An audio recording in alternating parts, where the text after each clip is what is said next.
एकीकडे नळाला पाणी मिळत नाही तर दुसरीकडे पाईपलाईन फुटली असून सांडपाणी वाहून नेणाऱ्या नालीत पाणी वाया जात असून तोच पाणी नागरिक भरत असल्याचा धक्कादायक प्रकार तुमसर शहरात उघडकीस आला आहे। भंडारा जिल्ह्याच्या तुमसर शहरातील मालवीय नगरात सांडपाणी वाहून नेणाऱ्या नालीतून गेलेल्या जलवाहिनीतून नागरिक पाणी भरत असल्याचा धक्कादायक प्रकार समोर आला आहे। परिसरात पाणी टंचाई असल्याने नागरिकांच्या नळाला पाणी बरोबर येत नाही तर दुसरीकडे पाईपलाईन फुटली असून सुद्धा नगर परिषद दुरुस्ती करत नाही। त्यामुळे नागरिकांना चक्क नालीत भांडी ठेवून पिण्याचे पाणी भरत आहेत। त्यामुळे नागरिकांचे आरोग्य धोक्यात येण्याची शक्यता नाकारता येत नाही।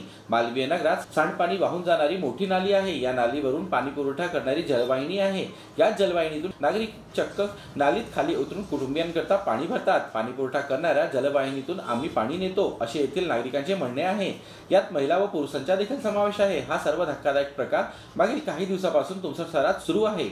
आपण बघू शकता तुमसर येथील मालवीय नगरमध्ये रस्त्याच्या लगत एक नाली आहे आणि याच्यामध्ये एक पाईपलाईन आहे गव्हर्नमेंटची, ज्याद्वारे नळाच्या पाणी येतो, पण ते पाईपलाईन फुटली असल्यामुळे तो पूर्ण पाणी नालीमध्ये वाहून जातो आणि लोकांना तिथून पाणी घ्यायला त्रास येतो। काही लोक तर त्या नालीमधून बाल्टी लावून पाणी काढत आहेत। तर माझी प्रशासनाला नम्र विनंती आहे की हा लवकरात लवकर दुरुस्त करणं। येथे पाणी नाही भेटत आहे, हा काटला आहे म्हणून नाली येते, नाही तर नाही पाणी नाही तर भेटत येते। जमिनीनं पाणी भरतो आम्ही चरणी आता कसं करत्या पाणी नाही भेटत म्हणून काढावं लागते असं आहे।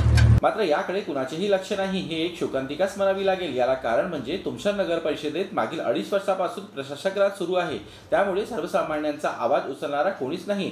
तर दुसरीकडे तुमसर शहरापासून 5 किलोमीटर अंतरावर वैनगंगा नदी वाहत असताना सुद्धा नागरिकांना शुद्ध पिण्याचे पाणी मिळत नाही।